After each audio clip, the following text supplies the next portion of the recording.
Hello guys, स्वागत है आप सभी का फिर से ट्रांसपोर्ट इन प्लांट्स वाले सीरीज़ के अंदर, जिसमें गाइस आज का हमारा पार्ट नंबर 6 चल रहा है, जिसके अंदर आज हम डील करने जा रहे हैं किसको, प्लाज्मोलाइसिस को, यानी कि जीव द्रव्य कुंचन को। और कौन सा है, ट्रांसपोर्ट इन प्लांट्स का पार्ट नंबर 6।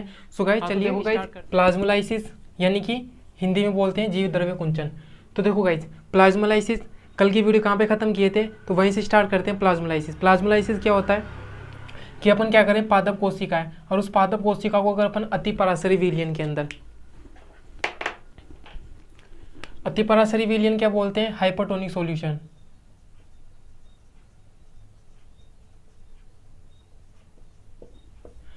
अगर अपन प्लांट सेल को हाइपरटोनिक सॉल्यूशन में डालते हैं, हाइपरटोनिक सॉल्यूशन वो क्या करेगा, पूरे के पूरे पानी को खींच लेगा कोशिका के अंदर से, तो कोशिका क्या हो जाती है, सिकुड़ जाती है। उसी क्या कहते हैं अपन, जीव द्रव्य कुंचन यानी कि प्लाज्मोलाइसिस कहेंगे। तो अतिपराशरी विलयन के अंदर रखने पर क्या होती है, सिकुड़ जाती है। इसे क्या कहते हैं, प्लाज्मोलाइसिस कहते हैं। लेकिन अगर ऐसा ही जंतु कोशिका के साथ में हो तो उसे अलग चीज़ कहते हैं। अगर ऐसा जंतु कोशिका के साथ में हो तो उसे क्या कहते हैं, क्रीमेशन के नाम से जानते हैं। उसे क्या कहते हैं गाइस, क्रीमेशन कहते हैं। तो प्लाज्मोलाइसिस क्या होता है, पादप कोशिका के अंदर से संबंधित है, और क्रीमेशन जंतु कोशिका से संबंधित है।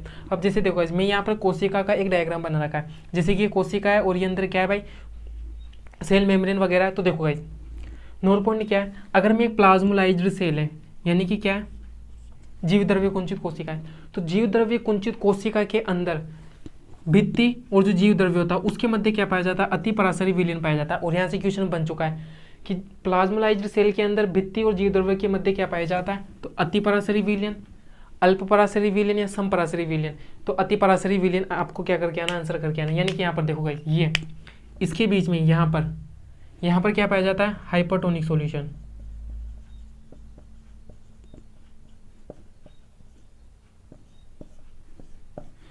यानी कि इसके बीच में, भित्ति के बीच में और जीव द्रव्य के बीच में यहाँ पे क्या पाया जाएगा, अतिपराशरी विलयन पाया जाएगा। क्योंकि साफ सी बात है, अतिपराशरी विलयन के अंदर तो क्या होता है, प्लाज्मोलाइसिस होता है। अब देखो, बहिःपरासरण होता है, तो बहिःपरासरण के दौरान जो होता है ना, जल सबसे पहले कहाँ निकलता है, कोशिका द्रव्य से। देन उसके पश्चात कहाँ से निकलता है, रिक्तिका से निकलता है। अरे भाई, प्लाज्मोलाइसिस के अंदर क्या होता है, जल बाहर निकलता है, तो जल सबसे पहले कहाँ से निकलेगा, सबसे पहले कोशिका द्रव्य से बाहर निकलेगा, फिर कोशिका द्रव्य के अंदर जो रिक्तिका होती है, रिक्तिका से बाद में निकलेगा। तो ये आपको सीक्वेंस भी याद रखना है कि पहले कहाँ से निकलेगा और फिर देन उसके पश्चात कहाँ से निकलेगा। अब देखो गाइस, जो प्लाज्मोलाइसिस होता है, क्या होता है, जो प्लाज्मोलाइसिस होता है, तो प्लाज्मोलाइसिस की क्या होती है, दो अवस्थाएं होती है। प्लाज्मोलाइसिस की दो अवस्थाएं होती है। अब दो कौन कौन सी होती है, एक तो आ जाता है इंसिपिएंट प्लाज्मोलाइसिस और एक आ जाता है एविडेंट प्लाज्मोलाइसिस। इंसिपिएंट प्लाज्मोलाइसिस तो क्या होती है, प्लाज्मोलाइसिस की इनिशियल स्टेज होती है, यानी कि क्या होती है, प्लाज्मोलाइसिस की प्रारंभिक अवस्था है, जब कोशिका या जीव द्रव्य भित्ति से क्या होते हैं, पृथक होना प्रारंभ करता है। यानी कि इंसिपिएंट प्लाज्मोलाइसिस तो क्या होता है, इनिशियल स्टेज होता है, यानी कि प्रारंभिक अवस्था होती है, जब क्या होता है कि वो भित्ति से, कोशिका द्रव्य भित्ति से अलग होना स्टार्ट होता है। जैसे कि मान लो अभी तो यहाँ पर लग चुका है, यानी कि यहाँ पर क्या होता है, भित्ति से क्या होता है, अलग होना स्टार्ट ही करता है, तो उसे बोलते हैं इंसिपिएंट प्लाज्मोलाइसिस। फिर दूसरी स्टेज कौन सी आ जाती है, एविडेंट प्लाज्मोलाइसिस। एविडेंट प्लाज्मोलाइसिस कौन सी होती है, पश्च अवस्था होती है, यानी कि लेट स्टेज होती है। तो प्लाज्मोलाइसिस की ये क्या होती है, पश्च अवस्था होती है, कौन सी, इंसिपिएंट प्लाज्मोलाइसिस है। सो गाइस, इतनी बात क्लियर। तो देखो गाइस, जो प्लाज्मोलाइसिस का जो प्रोसेस होता है ना,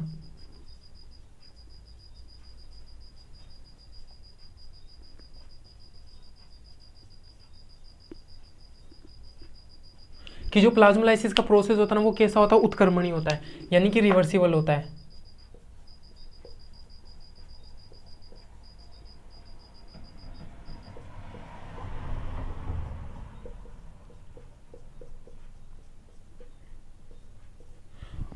अब देखो, रिवर्स कार तुम जानते हो, जैसे गाड़ी होती है, गाड़ी के अंदर क्या होता है, रिवर्स का ब्रेक होता है, तो रिवर्स के ब्रेक से क्या होता है, गाड़ी पीछे जाती है। यानी कि जैसे मैं आगे आ गया, रिवर्स का ब्रेक डालूंगा तो गाड़ी क्या हो जाएगी, पीछे चले जाएगी, उसे बोलते हैं रिवर्स। अब यहाँ पर रिवर्स का अर्थ क्या, उत्क्रमणी का अर्थ क्या होता है, कि प्लाज्मोलाइसिस का प्रोसेस उत्क्रमणी होता है, यानी कि रिवर्सिबल होता है। यानी कि प्लाज्मोलाइसिस कब हुआ, कोशिका थी, कोशिका को अपने क्या डाल दिया, हाइपरटोनिक सॉल्यूशन में डाला, तो उसका सारा का सारा जल बाहर आ गया, यानी कि क्या हो गया, एंडोस्मोसिस हो गया। अब अगर मैं क्या करूँ, उस प्लाज्मोलाइज्ड सेल को दोबारा क्या डाल दूँ, अगर मैं हाइपोटोनिक सॉल्यूशन में डाल दूँ, यानी कि अल्पपराशरी विलयन के अंदर रखूंगा, तो दोबारा वाटर उसके अंदर प्रवेश करेगा और क्या हो जाता है, एंडोस्मोसिस हो जाता है, और वो पुनः क्या करेगी, अपनी जो पहली वाली आकृति होती है उसे ग्रहण कर लेती है। समझ में गया। और उसे क्या बोलते हैं, विकुंचन, यानी कि डीप्लाज्मोलाइसिस के नाम से जानते हैं। तो गाइस, अब यहाँ से कौन सा टॉपिक पढ़ेंगे अपन, विकुंचन यानी कि डीप्लाज्मोलाइसिस है।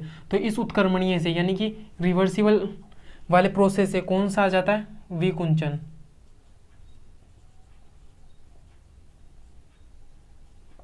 यानी कि डीप्लाज्मोलाइसिस, PLS प्लाज्मोलाइसिस।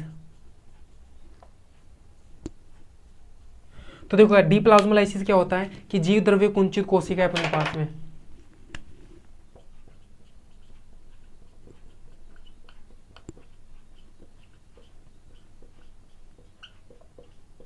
कि क्या है अपने पास में, प्लाज्मोलाइज्ड सेल है। तो प्लाज्मोलाइज्ड सेल को पुनः हाइपोटोनिक सॉल्यूशन में रखने पर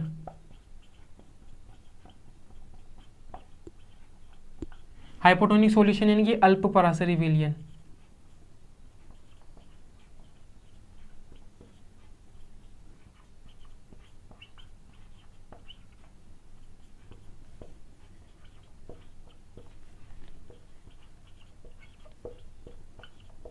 रखने पर अपना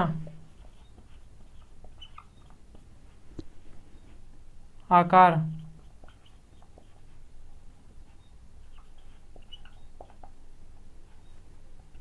पुनः ग्रहण कर लेती है।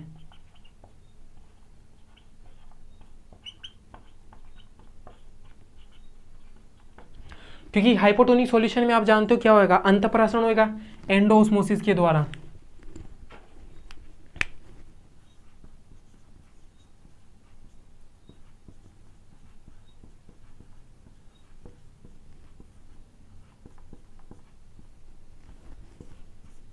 तो एंडोऑस्मोसिस होएगा हाइपोटोनिक सॉल्यूशन में, तो जल पुनः अंदर प्रवेश करेगा और पुनः अपना आकार ग्रहण कर लेती है। इसे क्या बोलते हैं अपन, विकुंचन यानी कि डीप्लाज्मोलाइसिस के नाम से जानते हैं। अब गाइस अपन देखते हैं प्लाज्मोलाइसिस के क्या क्या महत्व है।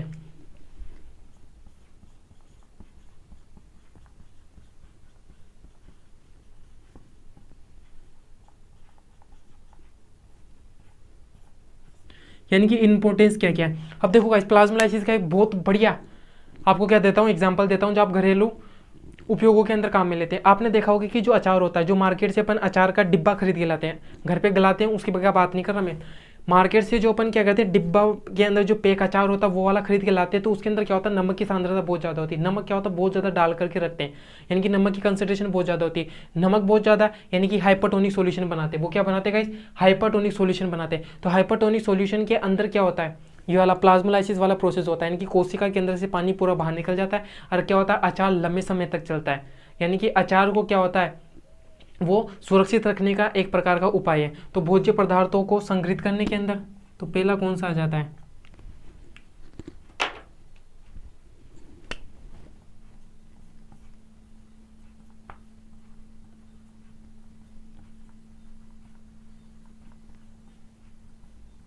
भोज्य पदार्थों को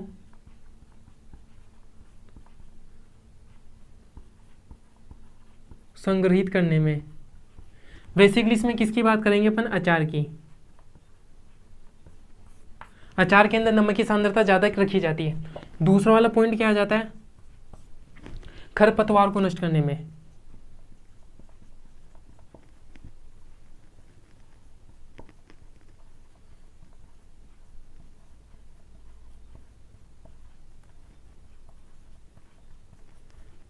देखो गाइज खरपतवार क्या होती है कि खेतों के अंदर जो अनवांटेड प्लांट्स होते हैं, उसे क्या बोलते हैं, खरपतवार बोलते हैं। यानी कि जो मेन फसल होती है उसके साथ में क्या होते हैं, कुछ अवांछित यानी कि अनवांटेड प्लांट्स भी उग जाते हैं छोटे छोटे, उन्हें क्या बोलते हैं, खरपतवार कहते हैं। तो उसे नष्ट करने के अंदर भी प्लाज्मोलाइसिस का मेथड यूज करते हैं, जैसे अचार में यूज करते हैं। और तीसरा आ जाता है सजीव कोशिका के अध्ययन में।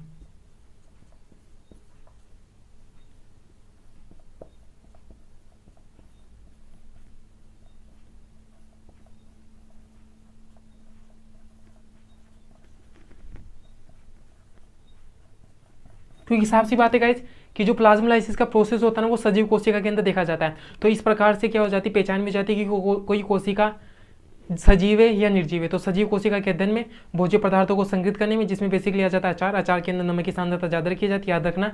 और खरपतवार को नष्ट करने में जो अनवांटेड प्लांट्स होते हैं। अब देखो गाइज एक लास्ट वाला टॉपिक कि प्लाज्मोलाइसिस का अध्ययन किस में किया जाता है। तो ट्रेडिस्केंसिया पादप होता है, उसको प्लाज्मोलाइसिस के अध्ययन के अंदर यूज में लेते हैं। तो कौन सा प्लांट है, ट्रेडिस्केंसिया।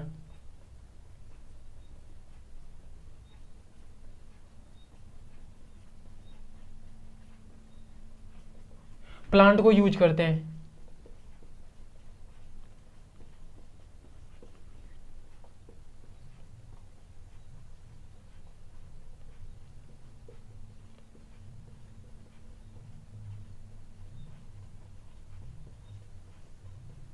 प्लाज्मोलाइसिस के अध्ययन में कौन सा पादप है गाइस? ट्रेडिस्केंसिया पादप।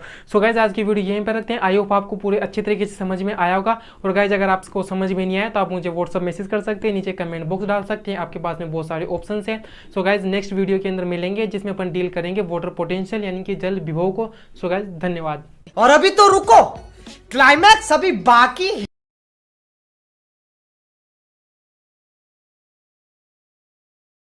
भाई मजा आया, और मैं ये जो मजा है हिंदुस्तान के हर व्यक्ति को देना चाहता हूं। नहीं, सोचिए मत, सब्सक्राइब कीजिए।